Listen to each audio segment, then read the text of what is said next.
Oh, g'day guys. Just thought we might do a bit of a preview for the Hobart Cup and do a bit of a deep dive of... Actually, I just say deep dive. Definitely watching too much American sport on TV. I'll be talking hot takes soon. But anyway, Hobart Cup, it is on Sunday. It is race 8, jumping at 5 o'clock. Just the general... race conditions, rails out 3 metres, the entire, it's actually in the true today, which is Friday. You see it's currently a soft 7, so you'd imagine sort of they'll be getting sort of that inside part of the 3 metre track probably gets a bit of use today, so probably shouldn't be any disadvantage for horses that get back and run on. And the weather for the next couple of days, you know, showers forecast, but no great amount of rain, so I think we'll probably get a slight upgrade from that soft 7 by Sunday. So anyway, the Cup itself is race 8 at 5 o'clock. Field of 11, got a mixture of locals and interstaters. So actually, first thing we might do is just have a look at the speed map. Have they done one on the Tas Racing side? Oh, yep. So one thing, sort of first thing that's evident to me with the speed map is all the on-speed horses have drawn in close. You imagine Snow pushed up a little bit its last Victorian run, so White Hawk will settle in the first 4 or 5. Count Da Vinci probably presses forward and leads. Imagine Golden Girl comes across and then hands up the spot outside the leader to Apmat. So, and all the ones drawn 7, 8, 9, 10 and 11 are all get back types, so it's hard to see too much pressure coming from out wide early. So just looking at that, it may mean that they there's not too much early pressure, so it could be little advantage to the on-speed brigade. Obviously last year's Hobart Cup was farcically run, to be honest. Let's just hope we get a bit more competitive in the middle stages this year. So obviously Count Da Vinci, if he leads, he's had a good prep for this. Like, he won a mile race 2 starts ago and then only got nabbed on the line over 2200 last time. Did have his chance to win given the sectionals, but there's a very good chance that get a similar type of run again here. And where East End is drawn today, there's a fair chance he probably won't settle as close, but there's also the extra 200 metres. So just to give an idea of, if we just ignore the interstate runners for a moment, El Galil, Lamborghini, Snow, if this was a Tasmanian race at these weights, just to do a guesstimate at prices, East End would probably be $2, $2.10, Count Da Vinci $3, $3.20. All of Golden Girl is a tackler at Matt about $8 to $10 range, and the bottom 3 probably $34 plus, etc. So that just gives an idea at this weight scale. Might just touch on the interstate runners first of all. So I actually went and watched the replay of the last run. I've actually got it queued up here. Al Galil, Lamborghini and Snow are all in this race. The one thing to take into account here, I mentioned last year's Hobart Cup was farcically run. Well, this race here was absolute jogs. So Snow draws inside. He's actually drawn barrier 1. Actually, he's Snow working to the front here, drawn barrier 1. So you imagine it presses forward again. And here's El Galil in the blue colours running 3rd, and we've got Lamborghini out the back in last. So just we've got Snow here, Lamborghini here, and not Lamborghini, El Galil here, and Lamborghini out the back. As I mentioned, it's can't take too much out of this race at all, given the sectionals, but they're all in the same race, so it gives you an idea of. So they virtually walked until the 600 metre mark, and then actually about the 500 metre mark, truth be told. And so you've got Al Galil appears to have his chance, even though the sectionals weren't that quick with Tarquin just out sprinted him. Here's Lamborghini. It's, you know, when you're off the track when they're running home those sectionals, total forgive. So should have finished a bit closer. Snarno boxes on okay. Back on the inside. Yeah, but not too much taken out of that. Obviously, previous form of Al Galil appears the top pick of the Victorian Brigade, but as I mentioned, actually, if we ever look at the sectional breakdown here, actually, I think this sums it up well. Ranked as the second fastest last 400 metre sectional for this race meeting. And this is in a 2,000 metre race. Bondiga's run second quickest last 400. And if you have a look, like Lamborghini, despite look pretty plain on the replay, but he's run 22.4 himself home. The track's sort of exactly the same as the winner, and you know, only sort of virtually sort of half a length difference to Al Galil. Yeah, so tough race to assess that one. So still have Al Galil, but the one thing when I look at that race, I'd definitely be backing EastEnder to win that race at Caulfield. So happy to be on again, EastEnder. So if we just look at the Tasmania, might just have a look at the Summer Cup replay, which features Count Da Vinci, EastEnder obviously is a tackler, and Golden Girl. They ran 1, 2, 3, 4 in that, and there's also Settler Stone out the back in that as well. So we might just have a quick look here. So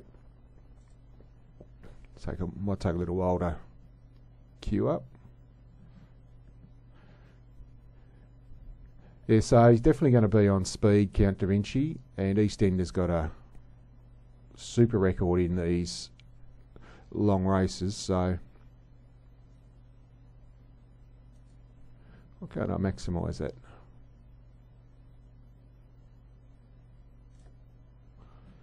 Yeah. Having a couple of computer issues here, so if we just, so here's Count Da Vinci in the middle, it's Golden Girl outside him, it's a tackler, Posse's up 1-1, and EastEnder gets a good run through there. It's probably the difference between winning and losing this day. If he settled behind these two horses here, it makes a world of difference at the end of the race. So track was a little shifty this day, so if there's any, you know, even if we get the soft conditions, it's not going to be too different to what we've got here. So you can see they also walked the middle stages here. So we'll just recap. We've got Da Vinci in front, Golden Girl second. It's a tackler every possible, but was weight for age, and he meets these a lot better at the weights today. EastEnder tracking up behind, and Settler Stone second last on the outside. So pulls the widest horse here, EastEnder. So one thing about him, he can run exceptional sectionals at the end of these staying races.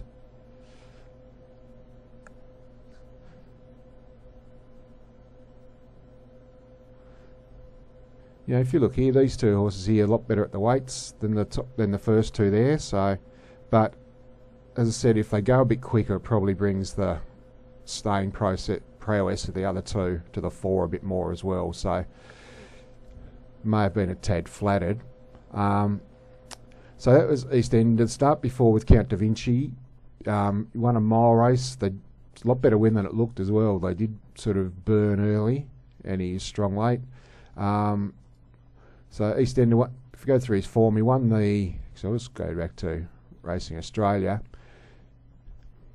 So since he's, like last campaign, he finished it off over 26.50, won the St Leger by a long way. He's actually very good in the Launceston Cup prior as a 4-year-old. He settled last, was sort of like 8 and 9 wide making his run. Strong as anything on the line, only beaten 2.3 lengths. Bondiga won that carrying 54. It's the same Bondiga that won that Caulfield, that ran the quickest sectionals in that same Caulfield race actually. But can't take much from form from 12 months ago, but he's come back a lot better horse this time. You know, like he did win the St Leger after that by sort of 5 lengths hard held. And since resuming, he actually trialled very well at Devonport as well, and then won the Devonport Cup. You know, it was put on for him with a lot of early tempo, but it was sort of soft win. And then obviously we just saw the replay at Weight for Age there last time. So, and at the weights here, if we just recap, so he gets 1.5 kilos relief for beating Count Da Vinci home. You imagine he's going to be a bit stronger late, so given even tempo, you imagine he definitely one to beat there. Of the others, obviously we've pointed out Golden Girl. She ran well in this race last year. She's just super honest. The others are just probably just a notch above her at the moment, but this is the best she's got at the weights in a long time. So Tackler, as we pointed out, wasn't too far away. First go over a staying trip. He always looked as if he'd get a trip. The one that's coming through the different form line is Apmat. He's won 3 in a row. He's just that old-fashioned staying type, very dour, on speed, keeps going. Actually beat Golden Girl last start, which gives some sort of idea to marry up the form. Apologies here, the computer's just going awfully slowly today. So he wears the red colours with the white cap. And you see he takes up a forward position. So he is here. And Golden Girl coming to sit outside, so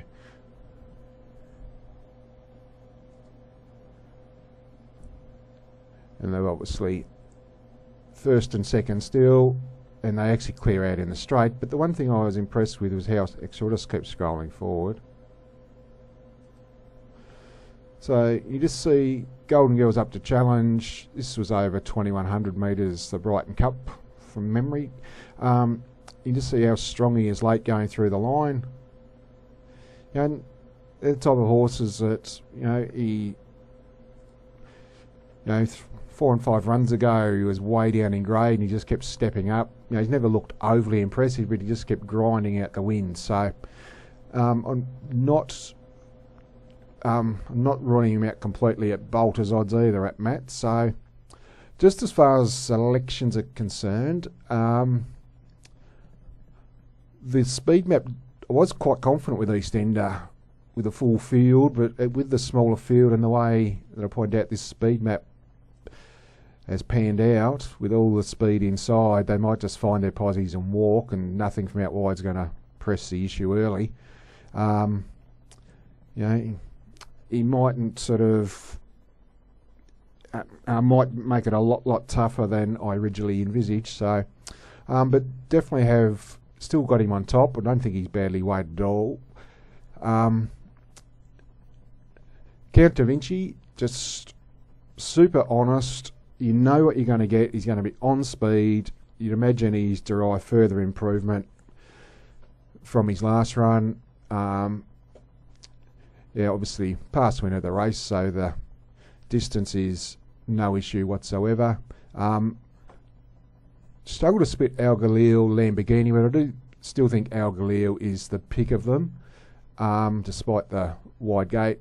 And just for one at odds, I'll throw in Apmat. So as I mentioned, on EastEnder, I got the right price as well, which probably might as well put a red line through him if true to form with my all-in betting record. But anyway, guys, I just thought we'd try and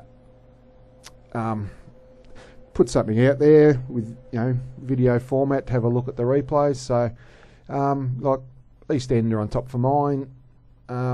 Definitely probably this year's his chance to win one of the major cups. You imagine he's probably going to be weighted out of them this time next year. But anyway, I'll wrap it up there. So let's hope we can get a winner over the next couple of days. But actually, before I do, we might just touch on the Thomas Lyons as well, which is some strange reason it's been stuck in the middle of the card here. Should be one of the, at least race 7 or towards the end, as we've got obviously the two standout horses in Tasmania over the past few years, Hell of a Street and Mystic Journey.